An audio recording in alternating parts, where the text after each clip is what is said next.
अस्सलामुअलैकुम बिस्मिल्लाहिर्रहमानिर्रहीम। Anatomy of the respiratory system मेरे पास पेज नंबर 17 है, आपके पास दूसरी बुक्स में किसी में 2020 है। तो जैसे कि आप लोगों को मालूम है रेस्पिरेटरी सिस्टम, रेस्पिरेटरी का लफ्ज निकला है रेस्पिरेशन से। रेस्पिरेशन, रेस्पायर का मतलब होता है सांस लेना। रेस्पायर सांस लेना। सांस लेने का मतलब क्या है? रेस्पायर का मतलब है exchange of gases. Exchange of gases यानी कि गैसेस का तबादला। गैसेस का तबादला, कौन सी गैसेस का तबादला? रेस्पिरेटरी सिस्टम में रेस्पायर मैंने बताया, रेस्पिरेशन सांस को कहते हैं और रेस्पायर सांस लेने को कहते हैं। सांस लेना रेस्पायर और सांस को रेस्पिरेशन। और रेस्पिरेटरी सिस्टम निजाम तनफ्फुस। रेस्पायर सांस लेने में क्या होता है?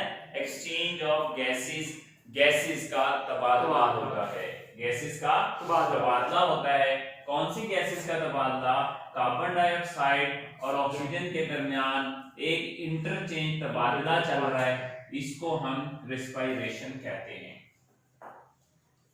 लंग्स के अंदर ऑक्सीजन जा रही है, कार्बन डाइऑक्साइड बाहर आ रही है। लंग्स में कार्बन डाइऑक्साइड बाहर आ रही है, ऑक्सीजन अंदर जा रही है। इन दो गैसेस का एक्सचेंज है।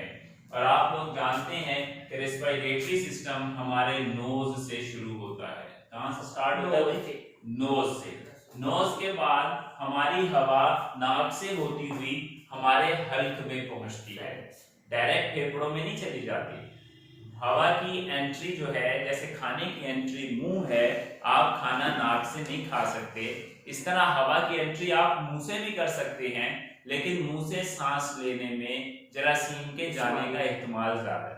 नाक में अल्लाह ताला ने आपकी नाक के अंदर बहुत माइक्रो किस्म के बाल पैदा किए हैं और म्यूकस रखी है। जब वो जरासीम, बैक्टीरिया, वायरसेस नाक के अंदर जाते हैं, डस्ट पार्टिकल, तो वो नाक के बालों से और म्यूकस से चिपक जाते हैं। म्यूकस बलगम बनकर बाहर आ जाती है और नाक के बालों को आप नाक से नककर स्नीज करके साफ कर देते हैं। ठीक है। तो दूसरा जो इसका ऑर्गन है वो है फेरिंक्स। क्या है भाई? फेरिंक्स यानी कि हल्का। क्या है भाई? हल्क। फेरिंक्स के स्पेल गलत लिख दिए, मैं मिटाना नहीं चाह रहा है, PHARYNX। दूसरा क्या है भाई? फेरिंक्स। फेरिंक्स के बाद अब आपका आता है लैरिंक्स। लैरिंक्स मैंने बताया था, लैरिंक्स वो हड्डी है जो मर्दों की बलूगत के वक्त ये बाहर निकल आती है गर्दन में, बचपन में नहीं होती। ये भी क्यों निकलती है इसके बारे में भी आगे हम पढ़ेंगे जब आप अगले सिस्टम्स पढ़ेंगे। तो इसमें लैरिंक्स में हमारा वोकल कॉर्ड, इसमें कई हड्डियां होती हैं, एक को हम वोकल कॉर्ड कहते हैं। वोकल कहते हैं बोलने को, कॉर्ड कहते हैं रस्सी, यानी कि आवाज पैदा करने वाली रस्सी है, या इसको हम वॉइस बॉक्स भी कहते हैं। वोकल कॉर्ड या वॉइस बॉक्स यानी हमारी आवाज इस बॉक्स से पैदा होती है।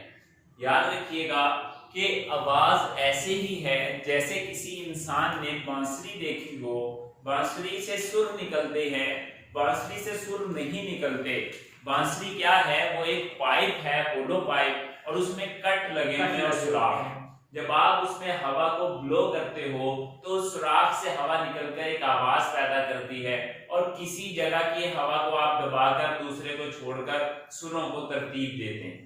इसी तरीके से आपके फेफड़ों से जब ये हवा फोर्सफुली निकलती है तो इस वोकल कॉर्ड में मौजूद कट, जैसे कि बांसुरी में होता है, इस कट से ये हवा आवाज की हालत में बाहर आती है।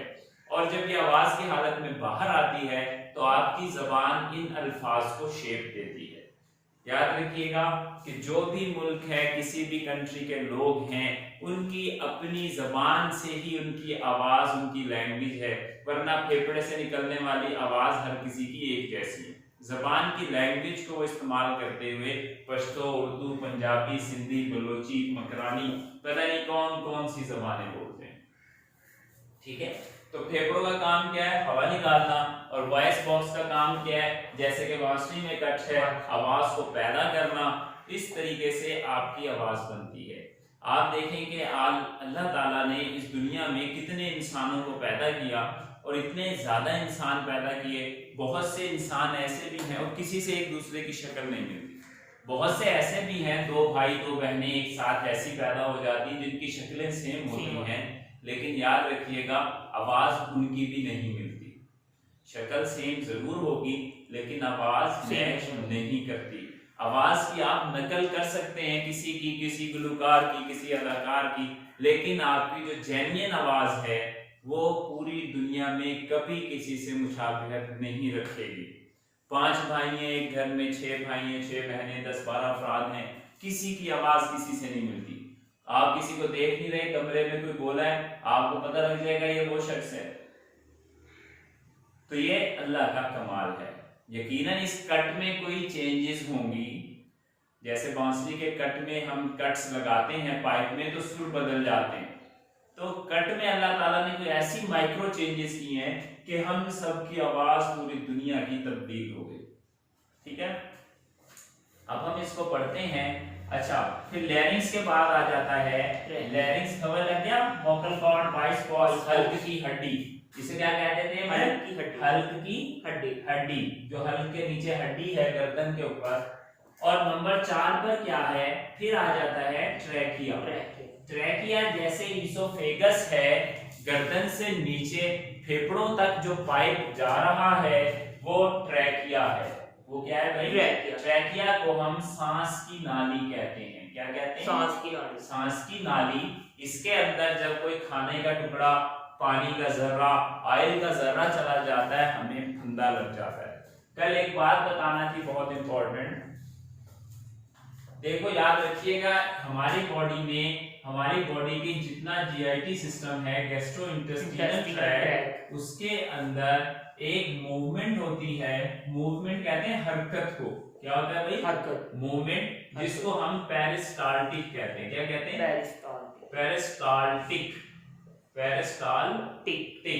Peristaltic movement. कौन सी मूवमेंट होती है? Peristaltic movement. ये पेरिस्टाल्टिक मूवमेंट जो होती है, इसका मतलब ये होता है कि खाना आपने बस हल्क से फोर्स करके नीचे उतारना है, आगे ये खुद मूव करेगा। आप लेटे हैं, उल्टे हैं, खड़े हैं। खड़े आप कहेंगे सर हम खड़े हैं इसलिए खाना खुद ब खुद, जैसे ये पेन है मेरे हाथ में, छोड़ा तो नीचे गया, खुद ब खुद ऐसे नीचे जा रहा है। नहीं, आप उल्टे होके खाना खाएं, हल्क से नीचे लेके जाएं, वो मैदे में खुद ब खुद चला जाएगा। इसका ग्रेविटी पर कोई असर नहीं है, इस पर ग्रेविटी का कोई असर नहीं है। इसको पेरिस्टाल्टिक मूवमेंट कहते हैं। और ये कैसी मूवमेंट है? ये ऐसी मूवमेंट है जैसे हल्क में आपने, आपकी खुराक की नाली है, आपका खाना इधर आ गया हल्क से, अब ये क्या होगा? अगली स्टेज में ये नाली यहां से खुली हो जाएगी खाने के प्रेशर से, और खाने को अपने अंदर ले जाएगी, और नीचे से वैसी है। ठीक है, नेक्स्ट पिक्चर में क्या होगा? ये नाली और खाने का निवाला और नीचे चला गया, और नीचे से खुली हो गई। अगली पिक्चर में क्या होगा? ये खाना ऐसे आगे मैदे के करीब आ गया, और इसी तरह की मूवमेंट, इसको पेरिस्टाल्टिक मूवमेंट कहते हैं। ये टुवर्ड्स द स्टोमिक है। किसकी तरफ है? टुवर्ड्स स्टोमिक, मैदे की तरफ है, खुराक की नाली से। और मैदे के बाद आंतों की तरफ है, आंतों से एनएस की तरफ है, एनएस से वॉशरूम में आप स्टूल पास कर देते हो। यही पेरिस्टाल्टिक मूवमेंट होती हैं जो बढ़ जाती हैं और आपको मोशन का एहसास होता है। क्या होता है भाई? मोशन का एहसास। जब आपको स्टूल पास करना होता है, बाथरूम जाना होता है, सुबह इसमें इंक्रीज आता है तो आपको पेट में मरोड़ फील होता है या हल्की सी हाजत फील होती है, आप स्टूल पास करने चले जाते हैं। अगर ये हाजत बढ़ जाए तो मरोड़ तेज उठता है और आप वॉशरूम भागते हो, आप कहते हो यार आज तो मोशन लग गए, बार बार आ रहा है। ठीक है, तो ये पेरिस्टाल्टिक मूवमेंट है। क्या है भाई? Peristaltic movement. समझ लग गया बात? ये गैस्ट्रोइंटेस्टाइनल ट्रैक्ट में आप लेटे हैं, आप सो रहे हैं, आप बैठे हैं, आपका खाना यहां से मैदे से निकल के खुद ब खुद आगे कैसे चला गया? मैं यहाँ पेन को छोड़ दूं, यही पड़ा रहेगा, लेकिन खाना कैसे चला गया आगे? खून दौड़ रहा है, दिल उसको दौड़ा रहा है, मैदे में खाने को कौन दौड़ा रहा है? कॉमन सेंस की बात है ना। सांस ले रहे हैं तो हवा अंदर बाहर जा रही है, नहीं लोगे तो कैसे जाएगी? लेकिन स्टोमिक में आप कुछ नहीं कर रहे, सिर्फ आपने निवाला मुंह के अंदर डाला, नीचे धकेला, नीचे आगे खुद ब खुद चलते चलते चलते चलते अपने आखिरी मकाम पर फुजला बनकर जिस्म से बाहर भी खुद ब खुद निकल गया। जब ये पेरिस्टाल्टिक मूवमेंट वीक पड़ जाती है तो हमें कब्ज हो जाती है। जब ये पेरिस्टाल्टिक मूवमेंट स्ट्रांग हो जाती हैं तो हमें डायरिया हो जाता है। समझ रहे आप मेरी बात? ये इंटेस्टिनल मूवमेंट है। पेरिस्टाल्टिक मूवमेंट क्या है? इंटेस्टिनल आपकी आंतों की मूवमेंट है। इंटेस्टिनल मूवमेंट, इंटेस्टिनल भी और इसोफेगस की भी मूवमेंट है। बात मैंने स्टार्ट की थी ट्रैकिया से। मैंने कहा था ट्रैकिया सांस की वो नाली है जो इस वॉइस बॉक्स से एंड नीचे है, जो फेफड़ों तक जाती है। लेकिन याद रखना, चूंकि हमारे फेफड़े दो हैं, गर्दन से नीचे पसलियों में आके ये नाली आगे दो हिस्सों में ऐसे दो शाखों में तकसीम हो जाती है। ठीक है, इसकी यहां तक ट्रैकिया जहां सिंगल है, जब ये दो शाखों में तकसीम होगी तो इसको ब्रोंकाई कहते हैं। क्या कहते हैं भाई? ब्रोंकाई।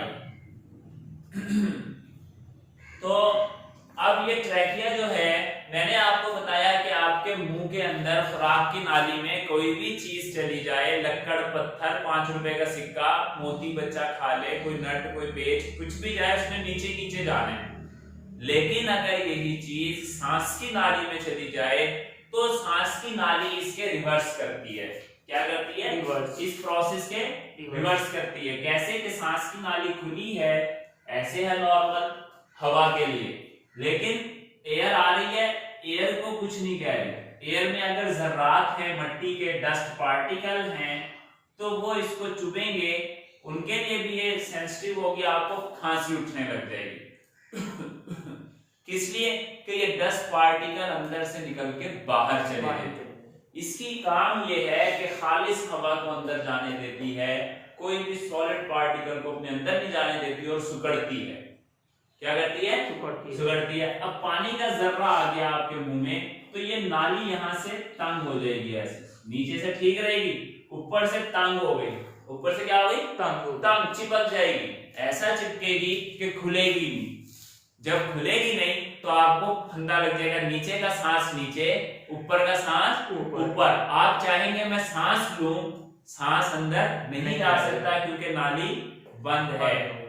नाली चीजों को अंदर नहीं जाने देती, क्योंकि फेफड़े में अगर कोई चीज चली गई तो वहां उसको हजम करने का निजाम नहीं है, वो चीज वहीं गलेगी सड़ेगी। जैसे आपके किचन में बाहर कोई चीज गल सड़ के बदबू मारती है, जब वो गलेगी सड़ेगी तो फेफड़ों को गला देगी और आपको निमोनिया हो जाएगा, आप मर जाएंगे, शरीर बुखार होगा और आप मर जाएंगे। तो इससे ये फंदा लग जाता है। अगर नीचे चली जाए फिर ये रिवर्स चीजों को फेंकती है। जब हमें उल्टी आती है, जब हम वॉमिट करते हैं, वॉमिट स्टोमिक में वॉमिट करते हैं, तो ये पेरिस्टाल्टिक मूवमेंट रिवर्स हो जाती है ऊपर की तरफ। मैदे से खाना जो नीचे जा रहा होता है ऑटोमेटिकली क्या होने लग जाता है? ऊपर जाने लग जाता है। आपको बात आते हैं, ऐसे होता है फील के कोई चीज नीचे से प्रेशर मार के ऊपर आ रही है, तो इसी तरह ये नीचे सुकड़ जाती है। फेफड़ों में जितनी गैस होती है जिस्म से आकर कार्बन डाइऑक्साइड फेफड़ों में इकट्ठी हो रही है, फिर फेफड़ों का कैपेसिटी भर जाती है, फेफड़ों की कैपेसिटी बढ़ जाती है। अब वो फेफड़े कहते हैं भाई और मैं गैस नहीं कर सकता, निकालो इस हवा को निकालो। फिर आपको जोर से खांसी आएगी ताकि वो जो जर्रे कोई भी एक आधा इधर गया हुआ है वो बाहर निकल जाए, निकल जाए। ठीक है, इसी तरह जब डस्ट जाती है फिर भी ये सुकड़ती है थोड़ी देर के लिए, अंदर गैसेस का प्रेशर बनता है, फिर आप प्रेशर से खांसते हैं, कफ करते हैं। ये आपकी पेरिस्टाल्टिक मूवमेंट की तरह की एक एंटी पेरिस्टाल्टिक मूवमेंट है जो ट्रैकिया में होती है। याद रखिएगा, ये ट्रैकिया ऐसे आकर आगे हर फेफड़े में अलग अलग चली जाती है, राइट और लेफ्ट के फेफड़े में अलग अलग चली जाती है। इनको हम 5वें नंबर पर ब्रोंकाई कहते हैं। क्या कहते हैं? ब्रोंकाई भी सांस की नाली है, लेकिन मेन नाली को हर राइट और लेफ्ट के फेफड़े से जोड़ने वाली जो नाली है वो ब्रोंकाई है। वो क्या है? ब्रोंकाई। अब ये ब्रोंकाई जो है ये फेफड़ों के अंदर घुस गई, फॉर एग्जाम्पल, ठीक है, आगे फेफड़े के टिश्यू में इसने अब हर किसी फेफड़े के गोश्त के सेल्स में इसने हवा पहुंचानी है। हवा पाइप से ही जाती है। जैसे आपके कमरे में कहीं भी गैस पहुंचाना हो तो पाइप लगाना पड़ेगा मेन लाइन से, इस तरह ये ब्रोंकाई आगे मजीद छोटी छोटी शाखों में तकसीम हो जाएगी। आगे मजीद छोटी छोटी शाखों में तकसीम हो जाएगी और पूरे फेफड़ों में नालियों का एक जाल बनाएगी। इसको हम ब्रोंकियोल कहते हैं। ब्रोंकियोल क्या कहते हैं भाई? ब्रोंकाई के बाद छठे नंबर पर ब्रोंकियोल। ठीक है, ब्रोंकियोल का मतलब बारीक पाइप जो आगे फेफड़ों के अंदर घुसे हुए। और याद रखना ये पाइप जो है ऐसे जाकर फेफड़े में नहीं घुस जाएंगे। अल्लाह ताला ने फेफड़े का स्ट्रक्चर ऐसा बनाया है कि हर पाइप के बाहर एक टिश्यू है, थैली है। थैली जो है वो टिश्यू है लंग का, और वो पाइप जो है एक बंद थैली में खुलते हैं। जब इसमें हवा भरती है तो ये गुब्बारे की तरह, बैलून की तरह फूल जाते हैं। बैलून की तरह क्या होते हैं? फूल जाते हैं। जब बाहर निकलती है हवा तो इन्हीं पाइपों से वापस होती हुई बाहर चली जाती है, तो ये सिकुड़ जाते हैं। तो ये जो इसके टिश्यूज हैं ये बैलून की तरह हैं। क्या है भाई? बैलून की तरह, जो ऊपर से पाइप से जुड़े हुए हैं और उनमें बस हवा आती है जाती है, आती है जाती है। इन बैलून्स को एल्वेलाई कहते हैं। क्या कहते हैं? एल्वेलाई कहते हैं। समझ आ रही है बात? ये आपका रेस्पिरेटरी ट्रैक्ट का निजाम है। और याद रखिएगा एक मसल इसके नीचे जिसने आपके पेट को छुपाया हुआ है।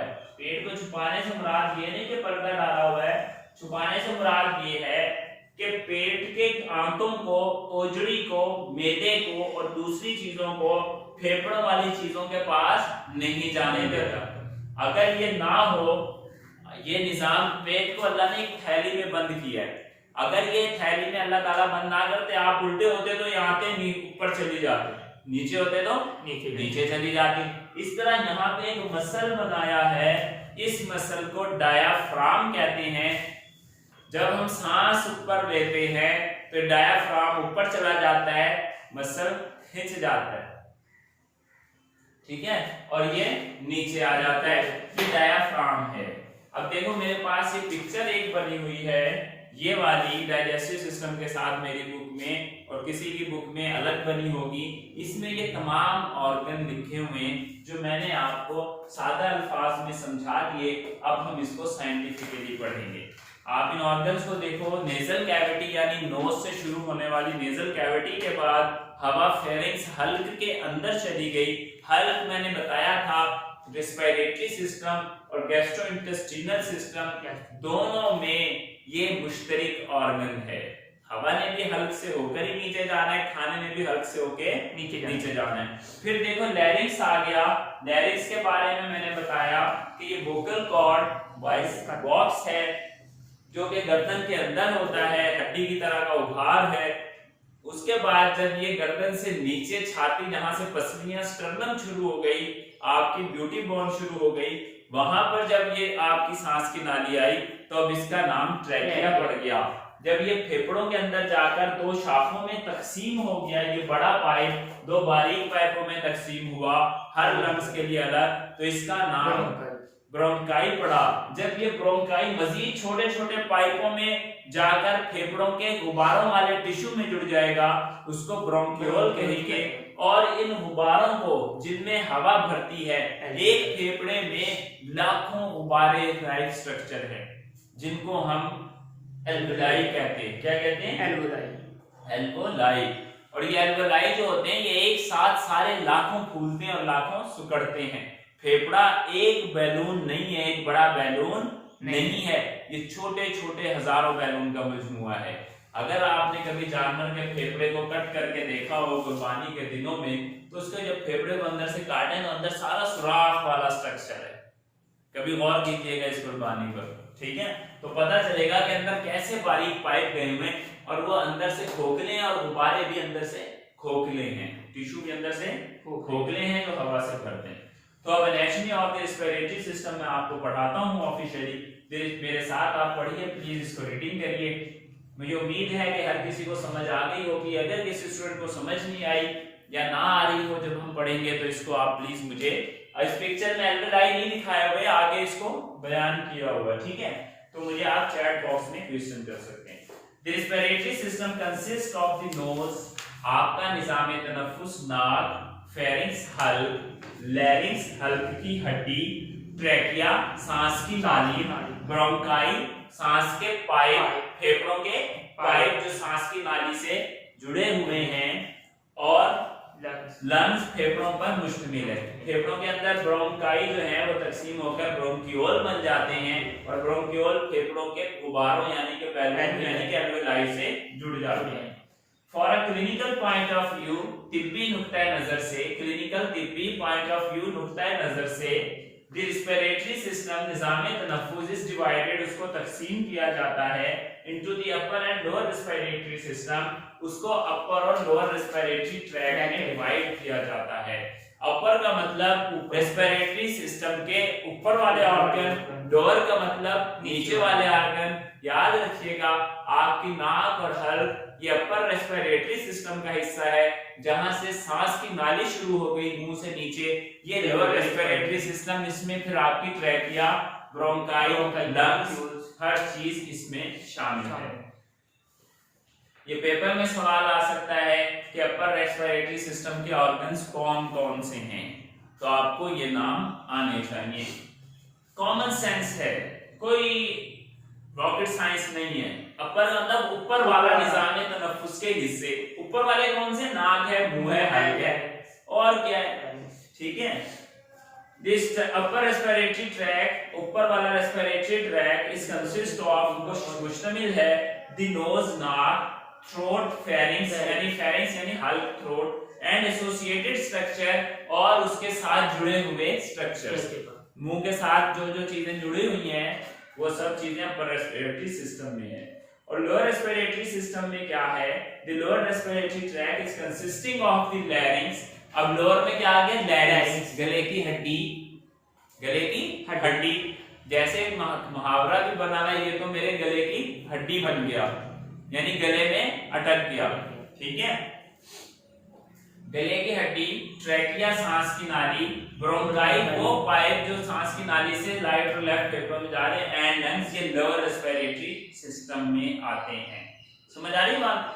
अब वो कंबाइंड लोअर और अपर रेस्पिरेटरी सिस्टम के ऑर्गन्स के नाम लिख रहा है। Respiratory system consist of the following organ, upper and lower both, nose, pharynx upper हो गया, larynx, trachea, bronchi, lungs lower हो गया, ठीक है। अब उन्होंने लैरिंक्स के बारे में वो डिटेल बता रहे हैं, क्योंकि फेरिंक्स की डिटेल आपने उस जीआईटी ट्रैक में भी काफी डिटेल से पढ़ ली है। लैरिंक्स को देखो ब्रैकेट में लिखा हुआ है, वॉइस बॉक्स भी कहते हैं। The larynx lies in front of the lowest part of the pharynx. The larynx आपकी जो गले की हड्डी है, lies के पड़ी हुई है in front सामने of the lowest part of the pharynx. pharynx के सबसे निचले हिस्से के सामने पड़ी है, यानी जहां आपके गला खत्म होता है वहां से larynx शुरू होता है। It is the upper prominent part of the windpipe and open into the trachea. वो कहेंगे एक चीज ये है, अपर ऊपर वाला प्रोमिनेंट, प्रोमिनेंट कहते हैं वाजे, प्रोमिनेंट का मतलब किसका है, वाजे पार्ट हिस्सा है ऑफ विंड पाइप, हवा के पाइप का, सांस की नाली का ये ऊपर वाला वाजे हिस्सा है। वाजे का मतलब क्या हुआ, प्रोमिनेंट का मतलब क्या हुआ, प्रोमिनेंट का मतलब आयाम, वाजे यानी ये नजर आता है, खाल के ऊपर नजर आता है। मर्दों का, लड़कियों का भी नजर आता है लेकिन कम, मर्दों का ज्यादा नजर आता है, बाकी सांस की नाली नजर नहीं आती, इसलिए ये प्रोमिनेंट हिस्सा है सांस की नाली का। And open into the trachea, और ये ट्रैकिया तक जाता है, ट्रैकिया तक मिला हुआ। ओपन का मतलब खुलता है, यानी यहाँ से हवा के लिए रास्ता खुला हुआ है, कहां पर, सांस की नाली में, ट्रैकिया में। लैरिंक्स हैज मेनी कार्टिलेजेस, याद रखिएगा ये जो आपका लैरिंक्स है, गले की हड्डी है, ये सख्त हार्ड हड्डी नहीं है, ये कार्टिलेज बोन है। कौन सी बोन है, कार्टिलेज। कार्टिलेज ऐसी बोन को कहते हैं जिसको हम उर्दू में चबनी हड्डी कहते हैं। क्या कहते हैं, चपनी हड्डी। आपने मुर्गी की कई हड्डियां देखी होंगी, वैसे तो मुर्गी की टांग की हड्डियां, पर की हड्डियां, हर चीज चप जाती है, नरम हड्डियां होती हैं, लेकिन एक हड्डी होती है जो शीशे की तरह, प्लास्टिक की तरह वाइट होती है। या जानवरों की हड्डियों, गाय भैंस की हड्डियों के ऊपर वो व्हाइट कलर का गूदा चढ़ा होता है। जैसे ही आपकी कान की हड्डी है, ये कार्टिलेज है, नाक की बोन कार्टिलेज है, इसको कहते हैं कार्टिलेज या चपनी हड्डी। ठीक है, तो अब इसके में आगे क्या है भाई, larynx has many cartilages, larynx के अंदर बहुत से कार्टिलेजेस होती हैं। The largest of these is thyroid cartilage, इनमें जो सबसे बड़ी हड्डी है कार्टिलेज, जो चपनी हड्डी है, वो थायराइड है। उसका नाम क्या है भाई, थायराइड। इस थायराइड हड्डी के साथ ही आपका थायराइड ग्लैंड है। क्या है भाई, थायराइड ग्लैंड, जिससे थायरोक्सिन हार्मोन पैदा होता है, जिसमें इसकी कमी हो जाती है, ग्लैंड ट्यूमर बन जाता है, जिसको गिल्लड़ की बीमारी कहते हैं। अब नहीं होती, पहले बहुत आम थी, आज से 20 साल पहले। Attached to the top of the thyroid cartilage epiglottis, वो कह रहे हैं कि थायराइड कार्टिलेज से ऊपर एपिग्लॉटिस है। एपिग्लॉटिस कहते हैं ढक्कन को, एपी का मतलब ऊपर का, ग्लॉटिस कहते हैं कैप। सांस की नाली के ऊपर अल्लाह ने एक कैप लगाया है, क्योंकि सांस की नाली के पीछे खुराक की नाली है। सांस की नाली के पीछे क्या है भाई, खुराक की नाली। तो क्या होता है, एक कैप है जो कि ऐसा होता है, जब हम खाना खाते हैं मुंह के अंदर, तो ये कैप सांस की नाली को बंद कर लेता है और खाना खुराक की नाली में चला जाता है। खाना कहाँ चला जाता है, खुराक की नाली में। इसको एपिग्लॉटिस कहते हैं। क्या कहते हैं, epiglottis. And it helps to close off the larynx during swallowing, और ये खाने को निगलने के दौरान लैरिंक्स को बंद कर देता है। हेल्प्स, ये मदद करता है टू क्लोज ऑफ, बंद करने में, लैरिंक्स को ड्यूरिंग स्वॉलविंग, निगलने के अमल के दौरान। समझ आ रहा है, एपिग्लॉटिस क्या है, कैप है जो सांस की नाली को बंद कर देता है और खाना सांस की नाली की बजाय खुराक की नाली में चला जाता है। लेकिन जब आप खाना खाते हुए बात कर रहे हैं, भाग रहे हैं, हंस रहे हैं, तो चूंकि हंसने के लिए, बात करने के लिए हवा चाहिए, तो हवा के लिए सांस का पाइप भी खुलेगा, तो उसके नतीजे में कोई ना कोई खाने का टुकड़ा आपके सांस की नाली में जाता है, फिर फंदा लग जाता है। वो कैप मजबूरन हटता है, हवा के प्रेशर से उठता है, हवा को अंदर बाहर करने के लिए, और फिर खाना भी उसके साथ चला जाता है। एपिग्लॉटिस। नेक्स्ट आ गया vocal cord lies inside the larynx. वो कह रहे हैं कि वोकल कॉर्ड, वॉइस बॉक्स तो लैरिंक्स को कहते हैं, वोकल कॉर्ड जो है ये इस लैरिंक्स के अंदर है। कॉर्ड कहते हैं रस्सी को, रेशे को, यानी कि अल्लाह ताला ने इस लैरिंक्स वॉइस बॉक्स के अंदर एक आला सा बनाया हुआ है, जो कि आपको बोलने में मदद करता है, आवाज पैदा करने में मदद करता है, यानी कट लगाया हुआ है। ट्रैकिया को विंड पाइप भी कहते हैं। क्या कहते हैं भाई, wind pipe. Trachea it is about 10 centimetre long, ये तकरीबन 10 सेंटीमीटर लंबी है। फिर ये दो फेफड़ों में अलग अलग चली जाती है, जैसे ही अलग अलग तकसीम होती है तो इसको ब्रोंकाई कह देते हैं। नेक्स्ट क्या आ गया, ब्रोंकाई। आप इन पिक्चर्स को भी देखेंगे, दोनों तीनों को, तो आपको ज्यादा समझ आएगी। अब ब्रोंकाई में क्या होता है, the bronchi are formed by the bifurcation of the trachea at the level of fifth vertebra. वो कह रहे हैं द ब्रोंकाई, हवा के छोटे पाइप, ब्रोंकाई क्या है, हवा के छोटे पाइप, आर फॉर्म, ये बनते हैं, बाय द बाइफरकेशन, बाई से, द बाइफरकेशन, फरकेशन कहते हैं टूटने को, बाई कहते हैं दो हिस्सों में। दो हिस्सों में अगर कोई चीज बराबर बन जाए, एक जैसे साइज की तकसीम हो जाए, उसको बाइफरकेशन कहते हैं, यानी किसी चीज का अर्ध करना। अब ये ट्रैकिया दो हिस्सों में बराबर बट गई, यानी एक जैसे साइज के दो हिस्से हो गए, राइट और लेफ्ट नर्व में चली गई। Eight the level of the fifth vertebrae, और ये किस लेवल पर होता है, पांचवें वर्टिब्री पर। यानी अगर आप रीढ़ की हड्डी से जाएं, पांचवा वर्टिब्री पहला गर्दन का है, और 7 मोहरे तो गर्दन के ही हैं, लेकिन ये टोटल ओवरऑल 5 नंबर का नहीं कह रहा, ये कह रहा है कि थॉरिक्स रीजन का 5वां मोहरा, यानी 7वें के बाद जो 8वां मोहरा है वो T1 है। वो क्या है भाई, T1 थॉरिक वाला, और इसमें टोटल 12 है। तो थॉरिक रीजन का 5वां और ओवरऑल 12वां मोहरा, ओवरऑल 12वां मोहरा, वहां पर ये तकसीम होता है। Trachea divide into two main bronchi, right and left bronchi. Trachea दो main bronchi, right और left में तकसीम हो जाती है. Bronchi divide into bronchioles. Bronchi फिर bronchioles में बंट जाते हैं. Bronchiole बताए छोटे हवा के पाइप जो bronchi से बनते हैं. Bronchiole divide into alveoli. Bronchiole जो है लंग्स के टिश्यू जिनको हम alveoli कह रहे हैं, जो बैलून वाला स्ट्रक्चर है उनके अंदर धंस जाते हैं और उनको फुलाते हैं. उनको क्या कहते हैं? फुलाते हैं. Millions of alveoli are present and these are in close contact with capillaries. वो कह रहे हैं कि मिलियंस मतलब कई लाख, दसियों लाख. 1 मिलियन 10 लाख का होता है और जब हम मिलियंस की बात करते हैं दसियों लाख, यानी एक फेफड़े में कई करोड़ गुब्बारे हैं छोटे जिनको alveoli कह रहे हैं. और जब हर गुब्बारे में एक पाइप लगा हुआ है तो लिहाजा ब्रोंकियोल्स भी कई करोड़ हुए. ब्रोंकियोल भी कई करोड़ हुए. ब्रोंकाई दो हैं, इनसे निकलने वाले जो छोटी शाखाएं हैं पाइपों की कई करोड़ हैं. हर ब्रोंकियोल के साथ एक गुब्बारा, एक alveoli है. अब वो कह रहे हैं कि alveoli are present, millions of alveoli, दसियों लाख alveoli प्रेजेंट हैं, मौजूद हैं. And these are in close contact, और ये करीबी ताल्लुक में हैं विद कैपिलरीज, खून की बारीक शरियानों के साथ. कैपिलरीज किसको कहते हैं? खून की बारीक शरियानों को कैपिलरीज कहते हैं, यानी कि बाल से बारीक स्ट्रक्चर जैसी. याद रखना कि जब हवा आपके फेफड़ों के अंदर जाती है, खून फेफड़ों के अंदर रिश्ता नहीं है. जैसे पाइप आपके घरों की वायरिंग में चल रहा है, जहां से आप खोलते हैं वहां से खुलता है, वरना वो कहीं लीक नहीं होता. इस तरह खून आपके जिस्म में कहीं लीक नहीं होता.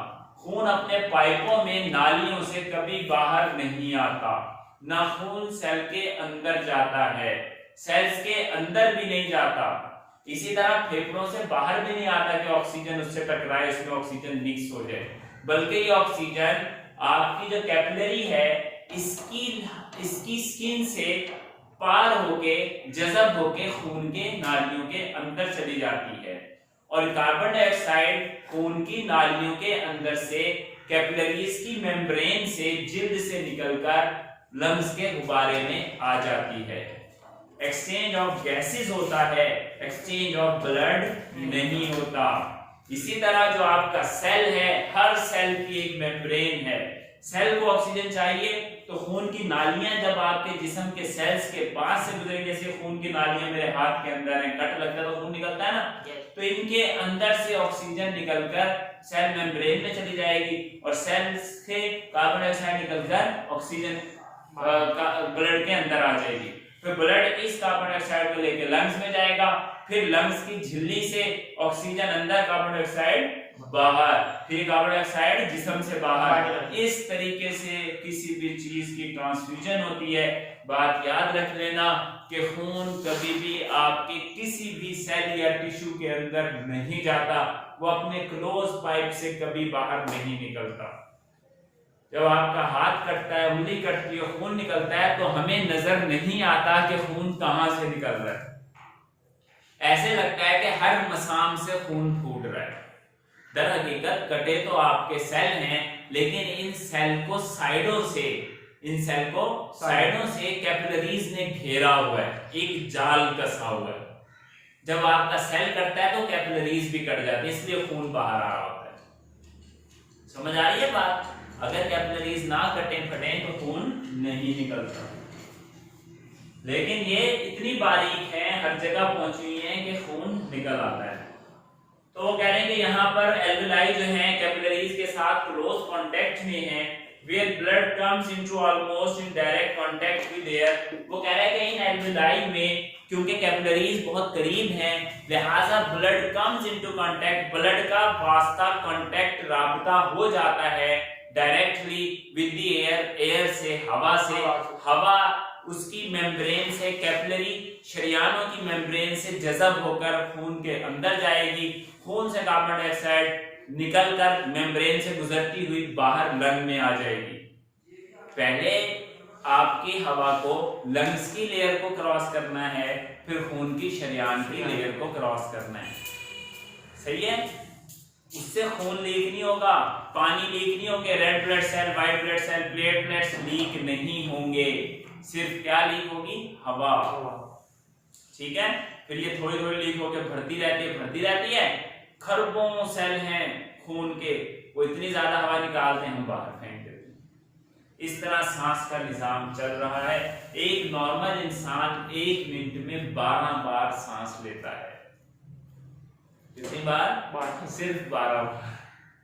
12 बार का मतलब ये है, एक बार अंदर और बाहर, ये एक सांस है। क्या है भाई? आप 5 सेकंड में एक बार सांस लेते हैं नॉर्मली। भाग रहे तो जल्दी जल्दी आ रहा है, डर गए तो सांस फूला हुआ है, ये सब बातें अलग हैं।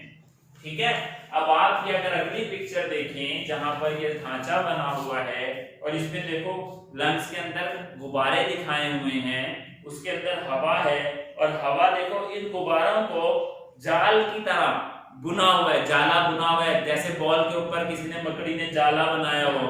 ये खून की शरियानों का जाला है। इस तरह की शरियानें आपके नाखून के सेल, खाल के सेल, हर जगह पर है जो नजर नहीं आ रही। बड़ी वेन तो नजर आती है जिनमें हम इंजेक्शन लगाते हैं, खून निकालते हैं सैंपल का, लेकिन ये बाल से भी बारीक हो जाती हैं सेल्स के अंदर जाकर। अंदर से मुराद ये गहराई में जाके सेल को पार नहीं करती, चीरती नहीं है, सेल को रप्चर नहीं करती, इर्द गिर्द जाल बुन देती हैं कि सेल के चारों तरफ से चीजों को जज़ब करती हैं और अपने अंदर से खून चीजें सेल के अंदर देता है, वहां से फाजिल मादे लेता है।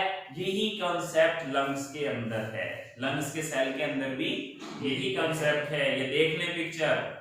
ठीक है, मुझे बहुत उम्मीद है आप लोगों को रेस्पिरेटरी सिस्टम समझ आया होगा। अगर किसी स्टूडेंट को समझ नहीं आया तो प्लीज क्वेश्चन करें। और यहाँ पर हमारा लेक्चर खत्म होता है। विद इन फ्यू मिनट्स हम न्यू लेक्चर स्टार्ट करेंगे। मैं आपको क्वेश्चनिंग का टाइम देता हूँ।